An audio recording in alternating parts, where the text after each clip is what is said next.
Hello बच्चों, class teaching के इस वीडियो में आपका स्वागत है। कक्षा 12 के बच्चों के लिए ये वीडियो है। आप इसमें देख सकते हैं, इससे पहले भी हमने एक वीडियो अपलोड किया था।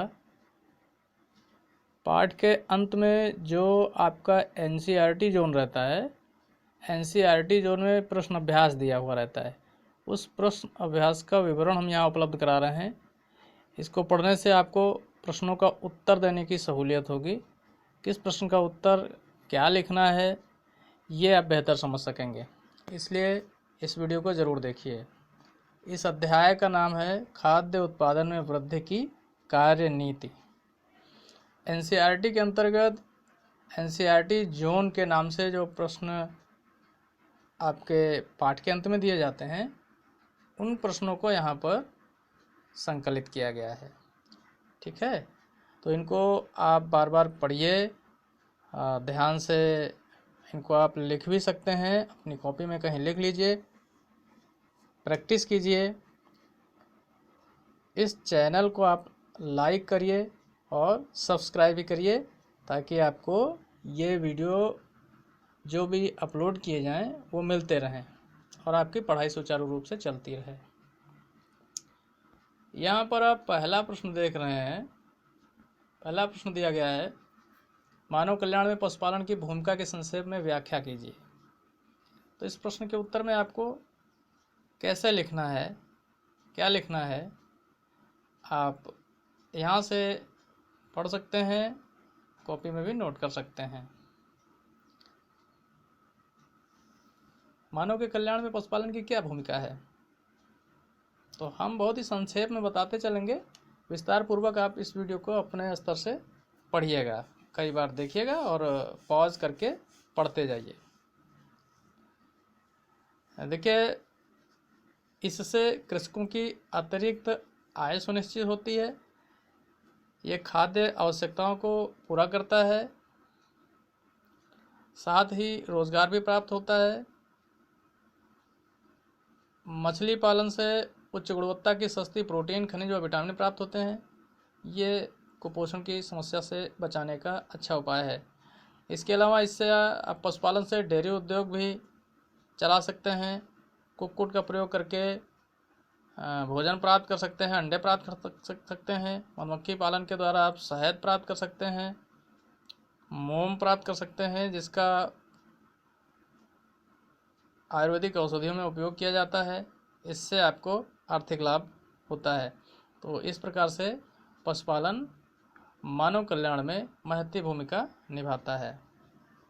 दूसरा प्रश्न दिया है, यदि आपके परिवार के पास एक डेयरी फार्म है, तब आप दुग्ध उत्पादन में उसकी गुणवत्ता तथा मात्रा में सुधार लाने के लिए कौन कौन से उपाय करेंगे।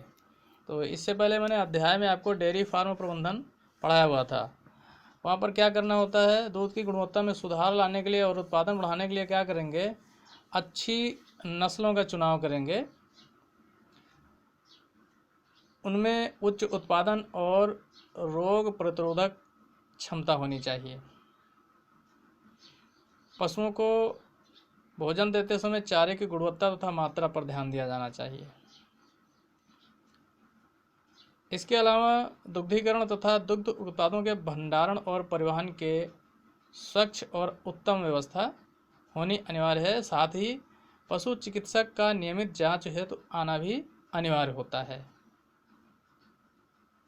तीसरे प्रश्न में आपको पूछा गया है, नस्ल शब्द से आप क्या समझते हैं और पशु प्रजनन के क्या उद्देश्य हैं। अध्याय पढ़ाते समय हमने आपको समझाया था, आप वो वाला वीडियो ढूंढ करके देख सकते हैं। यहाँ पर उसी का प्रश्न अभ्यास है। नस्ल क्या है, पशुओं का वो समूह जो सामान्य लक्षणों जैसे सामान्य कद काठी, आकृति, आकार, संरूपण आदि में एक समान हो तथा समान पूर्वज परंपरा का हो, तो वो एक नस्ल के कहलाते हैं। पशु प्रजनन का क्या उद्देश्य होता है, इनका मुख्य उद्देश्य होता है पशुओं के उत्पादन को बढ़ाना, साथ ही रोग प्रतिरोधी नस्लों का विकास करना, अधिक व्यापक क्षेत्र के लिए अनुकूलित नस्लों का विकास भी इसका उद्देश्य होता है। अगले प्रश्न में आप पढ़ते हैं, पशु प्रजनन के लिए प्रयोग में लाई जाने वाली विधियों के नाम बताइए। आपके अनुसार कौन सी सर्वोत्तम विधि हो सकती है और क्यों? तो इसमें आपको अपना भी विचार देना है। यहाँ पर देखिए, पशु प्रजनन के लिए आधुनिक समय में निम्नलिखित विधियाँ प्रयोग में लाई जाती हैं: अंतः प्रजनन, बहिः प्रजनन और बहिः संकरण। और ये तीनों विधियाँ हमने आपको बहुत अच्छे ढंग से अध्याय जब पढ़ाया था तो उसमें समझा चुके हैं। इसके बाद अगला प्रश्न है, मधुमक्खी पालन से आप क्या समझते हैं? पहले प्रश्न में आपको अभी बता चुके हैं मधुमक्खी पालन। मधुमक्खी पालन के लाभ क्या हैं? ये देखिए, मधुमक्खियों से शहद तथा मोम प्राप्त होता है। पुष्पीकरण के समय यदि मधुमक्खी के छत्तों को खेतों के बीच में रख दिया जाए तो इससे पौधों की परागण क्षमता बढ़ जाती है और इस तरह से फसल उत्पादन बढ़ जाता है। यह किसानों के लिए अतिरिक्त आय का स्रोत भी है। अगले प्रश्न में आपको दिया गया है, इसको पढ़ लीजिए।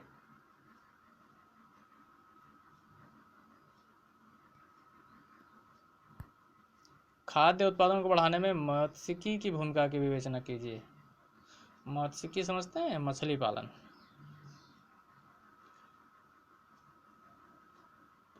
तो मत्स्यिकी में क्या किया जाता है? इसके अंतर्गत मछली पालने के तरीकों और इनके रखरखाव और इनके उपयोग के बारे में अध्ययन किया जाता है। मछलियों से मांस, तेल इत्यादि प्राप्त होता है। ये एक प्रकार का उद्योग है, इंडस्ट्री है। हमारी जनसंख्या का एक बहुत बड़ा भाग आहार के रूप में मछली उत्पादों तथा अन्य जलीय जंतुओं पर आश्रित होता है।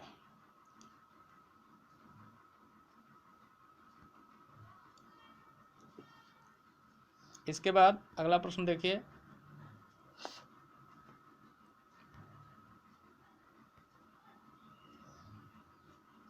इसमें आप पढ़ेंगे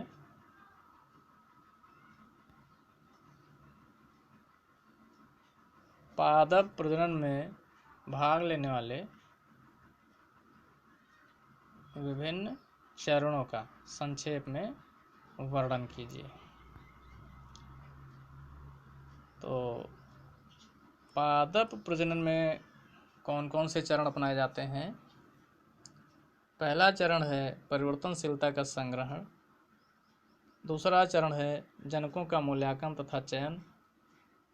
और तीसरा चरण होता है चयनित जनकों के मध्य संकरण। इसके बाद चौथा चरण होता है श्रेष्ठ पुनर्योगज का चयन तथा परीक्षण। पांचवा चरण होता है नए कंसणों का परीक्षण, निर्मुक्त होना तथा व्यापारीकरण। इस टॉपिक को हमने अध्ययन कराने के दौरान बहुत अच्छे तरीके से समझाया है।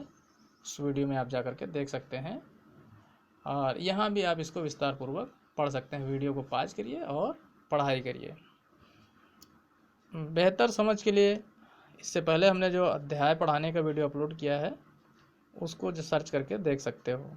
इसीलिए हम कह रहे हैं कि चैनल को सब्सक्राइब रखो और ये वीडियोस आते रहेंगे, अब अक्सर अपलोड होते रहेंगे। यहाँ पर अगला प्रश्न है जो कि परीक्षा की दृष्टि से भी इम्पोर्टेंट होता है, जैव प्रबलीकरण का क्या अर्थ है?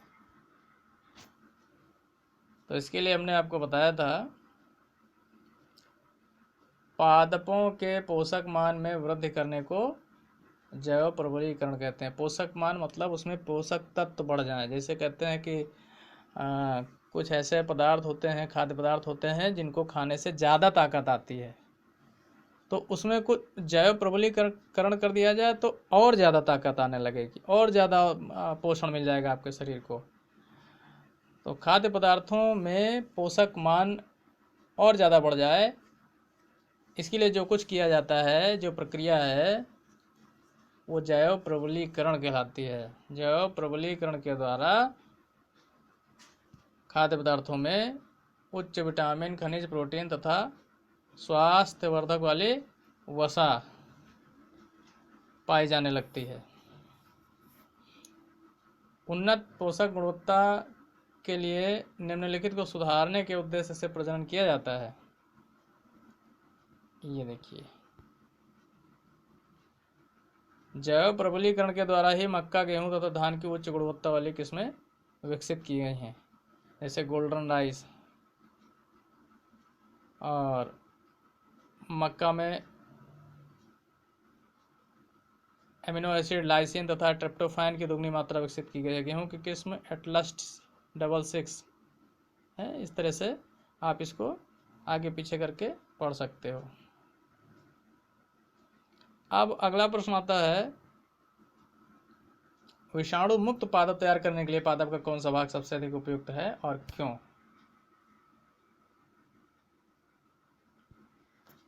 तो पादप विषाणु का संचरण जड़, भूमिगत तना, बल्ब, राइजोम आदि के द्वारा होता है। पादप तने का अग्रस्थ तथा कक्षस्थ विभज्योतकी भाग हमेशा विषाणु मुक्त रहता है। अतः विषाणु मुक्त पादप तैयार करने के लिए यदि ऊतक संवर्धन तकनीक का प्रयोग किया जाए तो तने के अग्रस्थ भाग या कक्षस्थ भाग से एक स्वस्थ रोगाणु मुक्त पादप प्राप्त किया जा सकता है। और ये इंपॉर्टेंट क्वेश्चन था, क्वेश्चन 9 इम्पॉर्टेंट है एग्जाम की दृष्टि से, और क्वेश्चन 10 भी इम्पॉर्टेंट है। सूक्ष्म प्रवर्धन द्वारा पादपों के उत्पादन के मुख्य लाभ क्या हैं? तो ये भी आप समझ सकते हैं। इसको पढ़ के याद रखिए, अपने पास लिख करके रखिए, बार बार रिवाइज करिए। ये इम्पॉर्टेंट क्वेश्चन है according to the board exam. सूक्ष्म प्रवर्धन या माइक्रो प्रोपोगेशन, ये ऐसी विधि है जिसके द्वारा हजारों की संख्या में पादपों को उत्पन्न किया जा सकता है। और इस विधि से तैयार पादप जो होते हैं वो सोमा क्लोन कहलाते हैं। अधिकांश महत्वपूर्ण खाद्य पादप जैसे टमाटर, केला, सेब आदि का बड़े पैमाने पर उत्पादन इसी विधि के द्वारा किया जा रहा है।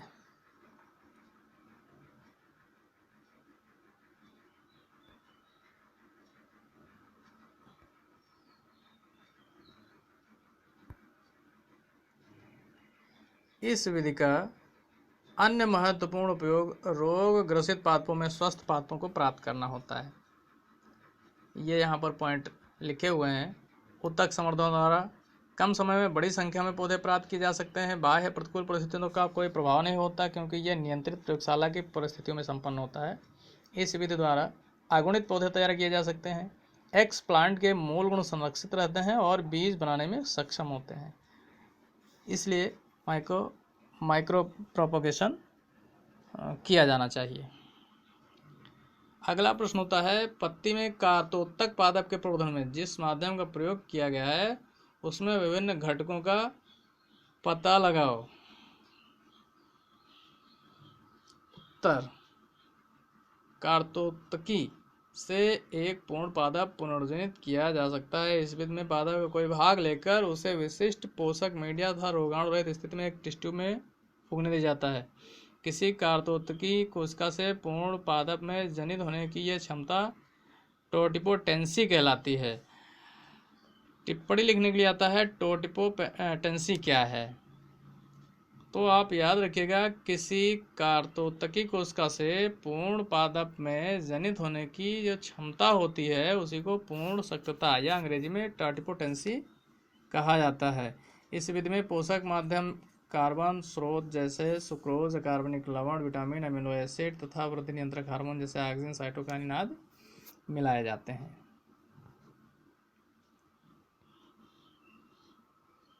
इसके बाद सस्य पादपों की किन्हीं 5 संकर किस्मों के नाम बताइए जिनका विकास भारतवर्ष में हुआ है। इस प्रश्न से तो 100% कुछ न कुछ यूपी बोर्ड में मिलेगा आपको इस प्रश्न में से, तो इनको आप पढ़ करके याद कर लीजिए। यहाँ पर एक अतिलघु उत्तरीय प्रश्न भी आया है, रिक्त स्थानों की पूर्ति करें। इधर टमाटर की कोशिका, इधर आलू की कोशिका, यहाँ पर क्या होगा, यहाँ पर क्या होगा, तो उत्तर में आपको दिया गया है, पहले नंबर पर सेलुलेज और पैक्टिनेज लिखा जाएगा, दूसरे नंबर पर कायिक संकरण होगा, तीसरे नंबर पर पोमैटो होगा, चौथे नंबर पर कायिक संकरण होगा। ये क्या है? इन दोनों की कोशिका भित्ति के पाचन एंजाइम कौन से हैं? तो ये हो गए, संलयन जो होता है उसको कायिक संकरण कहते हैं, प्रक्रिया का नाम, उसके बाद पौधे का नाम पोमैटो होगा। जो टमाटर और आलू इन दोनों का जो साझा पौधा होगा उसको पोमैटो कहेंगे। ये टोमेटो है, ये पोटैटो है, दोनों को मिला करके बन जाएगा पोमैटो। ऐसे पौधे के लिए क्या शब्द प्रयोग किया जाएगा, मतलब उसका नाम क्या रखा जाएगा? तो वो संकर पौधा होता है ना, तो उसको कायिक संकर कहा जाएगा। इसके बाद अगला प्रश्न है, पशु प्रजनन में अगर दो घनिष्ठ रूप से संबंधित पशु में कुछ पीढ़ियों तक प्रजनन कराया जाए तो ओज व प्रजनन क्षमता का ह्रास होता है, इसका कारण क्या है? तो इसको आपको विस्तार से पढ़ना पड़ेगा, और ये क्वेश्चन आपको जब स्टडी करने के लिए वीडियो बनाया गया था तो उसमें बहुत बेहतर तरीके से समझाया गया है। आप अपने टेक्स्ट बुक का भी उपयोग करिए पढ़ने के लिए, विस्तार पूर्वक पढ़ने के लिए। यहाँ पर उत्तर में देखिए, यह घटना अंतः प्रजनन अवनमन कहलाती है, इंटरब्रीडिंग डिप्रेशन। प्रजनन क्षमता व ओज में इस कमी का कारण अप्रभावी एलीलों के साथ समयुग्मजी आने की प्रवृत्ति व संतति में हानिकारक प्रभाव की अभिव्यक्ति है।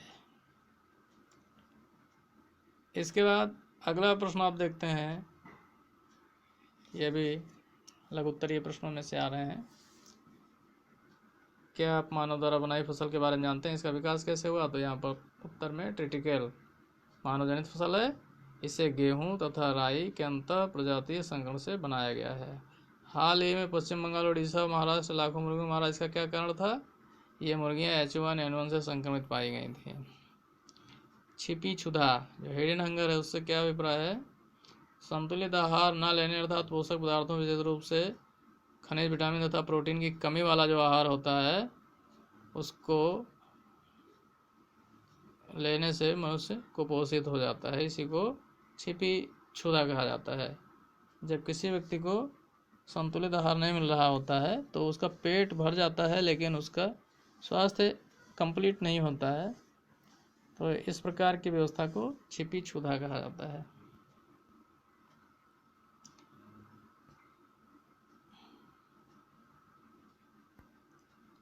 आप एक डेयरी फार्म स्थापित करने की योजना बना रहे हैं, इसको प्रारंभ करने से पहले आप किन पहलुओं को दृष्टिगत रखेंगे, किन बातों को ध्यान रखेंगे? तो डेयरी फार्म स्थापित करने के लिए निम्न बातों का ध्यान रखना जरूरी होता है। पहली बात, आपके पास में उन्नत नस्ल के पशु होने चाहिए। पशुओं का बाड़ा हो, साफ सुथरा और हवादार हो, पर्याप्त हो, बड़ा हो। प्रतिकूल परिस्थितियों से रक्षा करने में आप सक्षम हो, नियमित निरीक्षण की व्यवस्था हो, और पशुओं के लिए संतुलित पशु आहार हो, रेशे वाला पशु आहार हो। बाड़े में पशु चिकित्सक के नियमित विजिट की व्यवस्था हो। बाड़े में कार्य करने वाले व्यक्ति स्वच्छता का ध्यान रखते हो। अगला प्रश्न, गेहूं के उन 3 उन्नत गुणों के नाम लिखिए जिनके कारण हरित क्रांति संभव हो चुकी थी। तो किसके कारण हरित क्रांति संभव हो सकी थी? ये देखिए यहाँ लिखे हुए हैं, अर्धबावन प्रकृति, उच्च उत्पादकता, रोग प्रतिरोधकता और शीघ्र परिपक्वन। पौधों के ऐसे 3 लक्षण बताइए जो कीट पीड़क का ग्रसन रोकते हैं, इन्फेक्शन रोकते हैं। ऐसे 3 लक्षण है। रोमिल पत्ती, जब पत्ती रोएदार होती है तो कीड़ों का इन्फेक्शन कम होता है। ठोस तना, भेद तना, सिलिका का जमाव, पौधे का कड़वे रसायन व अन्य विषैले रसायन उत्पन्न करना, तो उसमें इन्फेक्शन जल्दी नहीं होता है। यहाँ पर एक विस्तृत उत्तरीय प्रश्न भी आ गया है। आप एक वनस्पति विज्ञानी हैं तथा पादप प्रजनन के क्षेत्र में कार्य कर रहे हैं। एक नई किस्म की निर्मुक्ति से पहले अपनाए जाने वाले उन सभी पदों का उल्लेख कीजिए जो आप अपनाएंगे। अर्थात एक नई किस्म बनाने के लिए कौन कौन से स्टेप उठाए जाने होते हैं, उनका आपको उद्धरण करना है।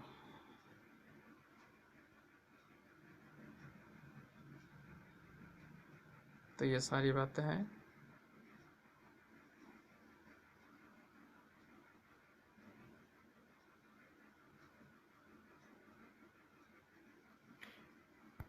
आपको क्या करना रहेगा, किसी फसल में पाए जाने वाले सभी जीनों के सभी एलीलों का किसी भी रूप में संग्रहण जनन द्रव्य संग्रहण कहलाता है। इससे पुरानी या देसी किस्में, ऐसी किस्में जिनकी खेती नहीं की जा रही आदमी शामिल होती हैं। आपको जनकों का मूल्यांकन और चयन करना होता है, चयनित जनकों के बीच संकरण कराना, श्रेष्ठ पुनर्योगज का चयन व परीक्षण करना, ये सारे स्टेप फॉलो करेंगे। इस प्रकार से आप नई जाति का विकास कर देंगे।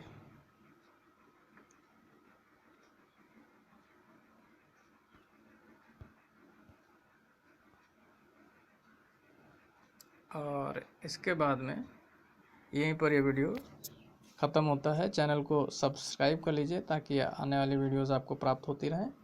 इस वीडियो को कई बार रिवाइज करके आप पढ़िए, उससे मार्गदर्शन प्राप्त कीजिए। Okay, thank you.